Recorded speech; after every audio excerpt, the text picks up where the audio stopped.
mga kapatid, magandang po gabi po sa inyong lahat at maganda po ang magpalang linggo po sa inyong lahat. At po mga kapatid, muli ko pong ipinapaabot ng aking pong pangangaral ng salita ng Diyos at sa magin po ng Biblia. At po mga kapatid, gusto ko lamang po ibahagi yung aking pong alituran ng galing po sa Biblia, sapagkat aking pong tinuturo ang katotohanan, sapagkat po ang katotohanan ng ating nalaman, di ba yung magpapalaya sa atin. At po mga kapatid, salamat po sa Diyos, tuloy pa rin po ang ating programa, sapagkat ito na po ang ating pong ikaapat na pangaral po ng salita ng ating pong makapangyarihan Diyos. At po mga kapatid, maraming pong salamat po sa inyong panonood. At dahil po sa awa ng Diyos, tayong lahat po ay nasisilbi at tayo po nananalig sa Panginoon. At po mga kapatid, bago muna po ang magsimula ang ating pong pangangaral, yung bawat talang po ng mga tao ay aking pong sasabihin mula sa inyo. At po mga kapatid, meron po isang mga kapatid, yung mga talang po ng mga tao ay nakatulad po sa Biblia.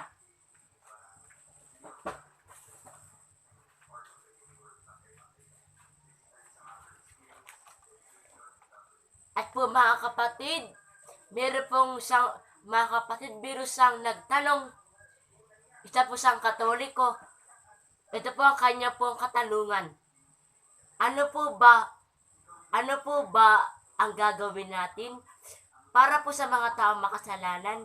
Paparusahan nawa sila ng Diyos. Maraming salamat sa iyo po ang katanungan, kapatid. Mga kapatid, meron po isang tao po ang nagtanong na ano po ng mga tao makasalanan pa ay pwede bang patawarin ng Diyos? Mga kapatid, ang sabi ng Biblia po,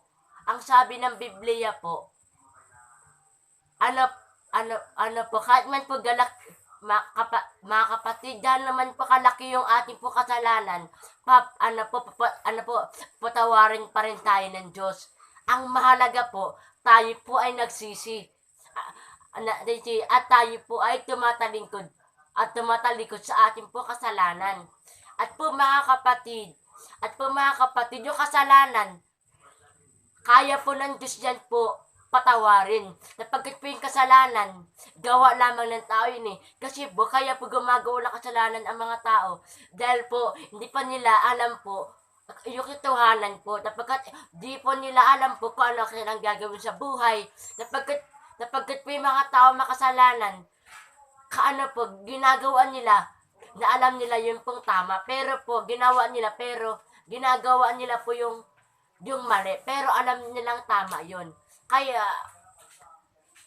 Kaya po ang nangyari po, ginagawa nila yung pagkakasala. At po mga kapatid, kaya pong patawarin ng Diyos po yung ating mga kasalanan, gaano man kalaki. Ang sabi ng Biblia po, dapat tayo po ay nagsisisi at tayo po ay tumatalikod at tayo po tumatawag sa pangalan ng Panginoon. At po tanggapin natin po ang banal na Espiritu na ating pong tinamo. Sapagkat po yung buhay na wala hanggan na ipinangako ng Diyos, yun po ibibigay sa atin. Ang mahalaga po, dapat tayo po ay nagsisisi at tayo po tumawag sa Kanya. Dapat tayo po ay magsisi. Dapat tayo po ay tumawag sa Kanyang pangalan. At po mga kapatid, ang tanong, lahat po ba ng tao papatawarin ng Diyos? Mga kapatid, hindi naman po natin tayo papatawarin ng Diyos. Kasi po, maraming tao po kasi po ang hindi naniniwala sa Diyos. Maraming tao po ang hindi naniniwala sa Diyos. Kaya po nangyayari po, yung mga tao po ang hindi naniniwala sa Diyos, hindi na po sila papatawarin ng Diyos. Kasi po, malaki po yung kasalanan sa Diyos. Kasi po ang sabi ng Biblia,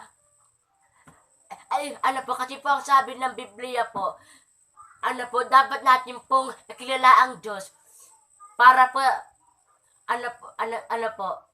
mga kapatid, ang sabi ng Biblia po, dapat natin pong kilala ang Diyos para po yung ating pong mga kasalanan ay madali pong mapatawad. At po mga kapatid, hindi po lahat ng tao ay papatawarin ng Diyos. Ay kasi po, maraming tao po ang malaking kasalanan.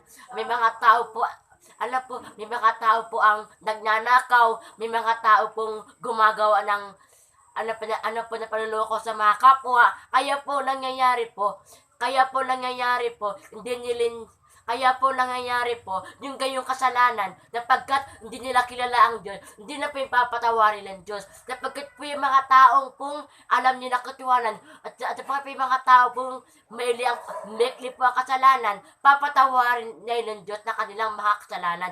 Ang mahalaga po, tayo po ay nagsisisi at tayo po ay tumawag sa Kanya. Ang sabi ng Biblia, ang kasalanan, ang sabi ng Biblia, ang kasalanan ay lalo po lumalaki sapagkat po yung kasalanan ay pwede po yun pong ipasok sa lahat ng tao. Kaya po kapatid,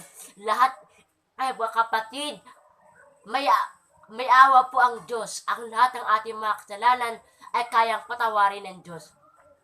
At po kapatid, maraming salamat sa iyo po katalungan at sala po maunawaan niyo po aking pong tinuturo ng galing po sa Biblia. At po mga kapatid, bere po magtatanong at isa rin po siyang Katoliko.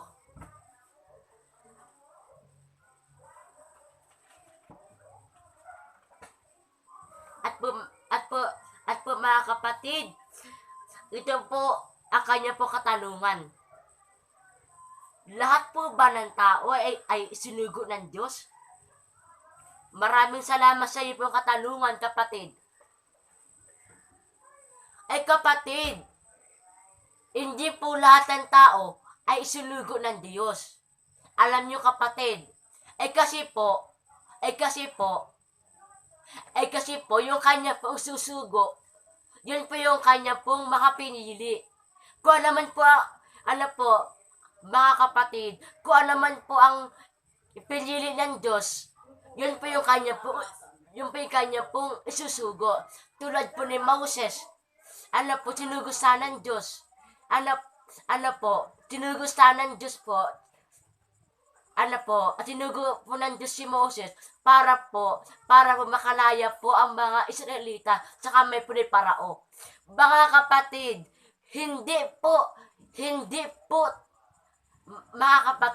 hindi po lahat ng tao ay isinugo ng Diyos. Alam niyo kung bakit? Kaya nga po mga tao gumagawa ng kasalanan. Ang ibig sabihin, hindi po tayo isinugo ng Diyos.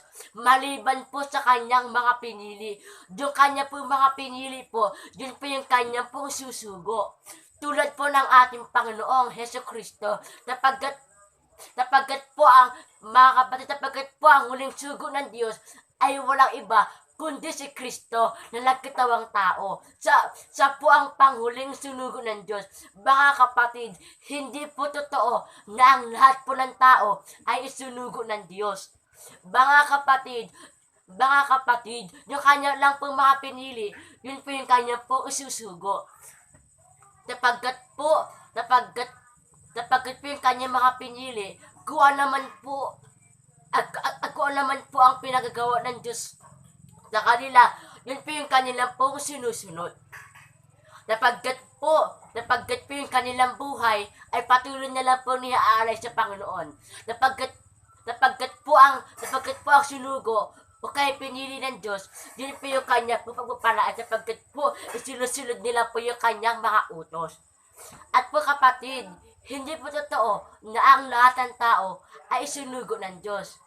Ngunit po sa tagumpay na pinagkaloob sa atin ng Diyos, dapat din natin pong sinusunod.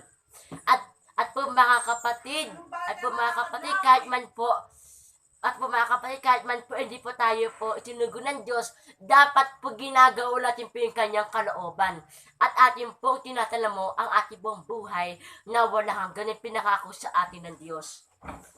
At At po mga kapatid, yung buhay na walang ganang atin na mo, dapat natin pong itinatanggap. At po mga kapatid, ang sabi sa Biblia, hindi lahat po ng tao ay matuwid.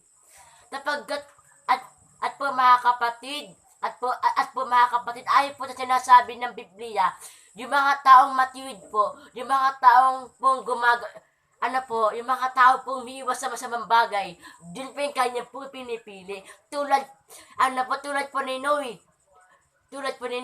Isa po siyang mabuting tao. Isa po siyang pong may tapat sa Diyos. Ibig sabihin po, pinili siya ng Diyos. Ganoon din po sa iba. Tulad po ni Moses, ginawa niya po ang lahat, nagpatay siya sa isang alipin ni Parao. Ibig sabihin po, ang lahat po ng mga taong pinili ng Diyos ay kanya po susugo. Tulad po ng ating Panginoong Hesukristo na isinugo ng Diyos. Kapatid, hindi lahat po ng tao ay isinugo ng Diyos. Ang panghuling sinugo ng Diyos ay walang iba kundi si Kristo Jesus. At po kapatid, maraming salamat sa iyo po katanungan at sana naman po maunawaan niyo po aking pong itinasabi at aking pong itinuturo. Maraming salamat sa iyo pong pagdalo.